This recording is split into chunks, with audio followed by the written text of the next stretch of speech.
Hola, el día de hoy vamos a hablar sobre nomenclatura de sales inorgánicas. Y cuando hablemos de nomenclatura nos vamos a referir al nombre de los compuestos químicos basados en reglas o normas. Y como reglas vamos a ver la nomenclatura tradicional, nomenclatura STOT y nomenclatura sistemática. Como se dijo en un anterior video, las sales son compuestos químicos iónicos, pues tienen una parte catiónica y tienen una parte aniónica con carga negativa.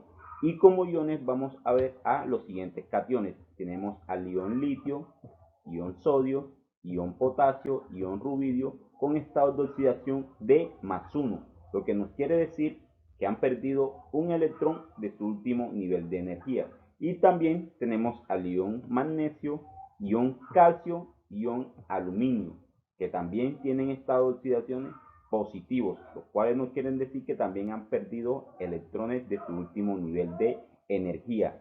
Y además, todos estos elementos constituyen elementos metálicos. Y como aniones tenemos al carbono, al silicio con estados de oxidación de -4, lo que nos quiere decir que han ganado 4 electrones en su último nivel de energía. Y además, para resaltar, estos terminan con el sufijo uro, que nos quiere decir que son aniones. Nomenclatura tradicional. Para nombrar las sales se sigue la siguiente estructura general, en donde primero va el nombre del anión, seguido del sufijo uro, luego nombre del catión, que va a depender de un sufijo, y a su vez este va a depender del estado de oxidación con que trabaje el elemento metálico, que al perder electrones se convierte en un catión con carga positiva. Ejemplo: si en nuestro elemento metálico trabaja con un estado de oxidación, tendrá un sufijo único que va a ser ico. Y como ejemplo tenemos al boro, que está combinado con el nitrógeno. Entonces tenemos acá al nitruro bórico. Y acá podemos darnos cuenta que termina con el sufijo ico para indicar que el catión trabaja con un solo estado de oxidación.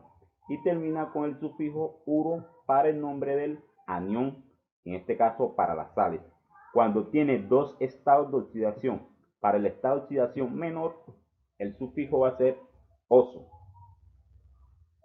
Y para el estado de oxidación mayor, el sufijo va a ser ico. Acá tenemos nuestro elemento metálico que va a ser el arsenio. Cuando se combina con el azufre, trabaja con dos estados de oxidación. Para el estado de oxidación menor va a ser +3 y para el estado de oxidación mayor va a ser +5. Cuando trabaja con el estado de oxidación menor será sulfuro arsenioso. El sufijo oso indica que está trabajando con el estado de oxidación menor. Y sulfuro arsénico cuando trabaja con el estado de oxidación mayor, en este caso +5. Cuando tiene tres estados de oxidación el elemento, tiene tres posibilidades. Cuando trabaja con el estado de oxidación menor, comenzará con un prefijo hipo y terminará con el sufijo oso. Cuando trabaje con el estado de oxidación intermedio, terminará con el sufijo oso, y cuando trabaje con el estado de oxidación mayor, tendrá el sufijo ico. Para este ejemplo tenemos al zinc, que trabaja con el estado de oxidación menor de +2, por ende se llama, cuando está combinado con el flúor, se llama fluoruro hipocirconioso, en donde está la parte hipo, que es el prefijo, y la parte oso, que es el sufijo para el estado de oxidación menor del zinc. Cuando trabaja con el estado de oxidación intermedio, será fluoruro circonioso, en donde tenemos acá que está trabajando con el estado de oxidación intermedio porque termina con el sufijo oso. Cuando trabaja con el estado de oxidación mayor, será fluoruro circónico, y acá está trabajando con el sufijo ico. Nomenclatura STOT. Se indica la valencia del catión, o sea, el estado de oxidación, en este caso del metal, en números romanos. Y de ejemplo tenemos como metal al arsenio combinado con el no metal azufre. Por ende, este compuesto se llamará sulfuro de arsenio 3, en donde se coloca el estado de oxidación en números romanos y entre paréntesis. Además, para destacar en esta nomenclatura STOT que se le agrega la palabra de, que no se coloca en la nomenclatura tradicional. En la nomenclatura sistemática se indica la cantidad de átomos que hay en cada elemento con prefijos multiplicativos, di, tri, tetra y etc. Ejemplo, tenemos acá la combinación de nuestro elemento metálico calcio con dos átomos de bromo. Por ende, se llamará dibromuro de calcio. Además, también acá se le indica que contiene la palabra de. Ahora, bien, ¿cómo nombramos las sales hidrácidas? Aquellas que tienen como fórmula una parte metálica y una parte no metálica. Y como ejemplo tenemos la combinación entre el sodio con el cloro. Para nombrar este compuesto debemos tener en cuenta, como se dijo anteriormente, los estados de oxidación, tanto del sodio como del cloro. Para el sodio trabaja con una única valencia o estado de oxidación. En este caso trabaja con estado de oxidación de +1. Por ende, la nomenclatura tradicional será cloruro sódico. La nomenclatura STOT, cloruro de sodio 1, en donde se indica el estado de oxidación en número romano. En la nomenclatura sistemática será cloruro de sodio. Y como otro ejemplo tenemos la combinación del elemento metálico aluminio con el elemento no metálico cloro. En este caso hay 3 átomos de cloro por cada uno de aluminio. Y el estado de oxidación del aluminio es +3. Por ende, su nomenclatura tradicional será cloruro alumínico. En este caso se está indicando, como en la anterior, el sufijo ico para la única valencia de estos elementos metálicos. Nomenclatura STOT, cloruro de aluminio 3. Y en la nomenclatura sistemática, tricloruro de aluminio. En la nomenclatura sistemática se resalta de que hay 3 átomos de cloro, por ende, tricloruro de aluminio. En nuestro último ejemplo tenemos al elemento metálico hierro combinado con 2 átomos de cloro. Los estados de oxidación del hierro son 2 más y 3 más. Para este caso, el hierro trabaja con el estado de oxidación menor, pues en la nomenclatura tradicional termina con el sufijo oso, en el caso del cloruro ferroso. La nomenclatura STOT, cloruro de hierro 2, indicando el estado de oxidación del hierro, que es 2 en números romanos. Nomenclatura sistemática, dicloruro de hierro, indicando los 2 átomos de cloro por cada uno de hierro.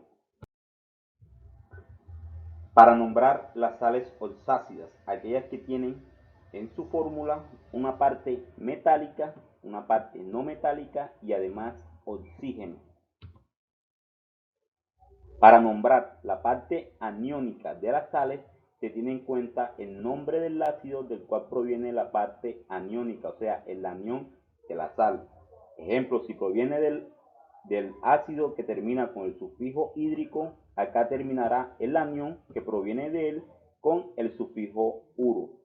Si proviene del ácido que tiene un prefijo hipo y un sufijo oso, el nombre de la sal, o sea, la parte aniónica, comenzará con el prefijo hipo y terminará con el sufijo ito. Si el nombre del ácido terminaba con el sufijo oso, la parte aniónica de la sal terminará con el sufijo ito.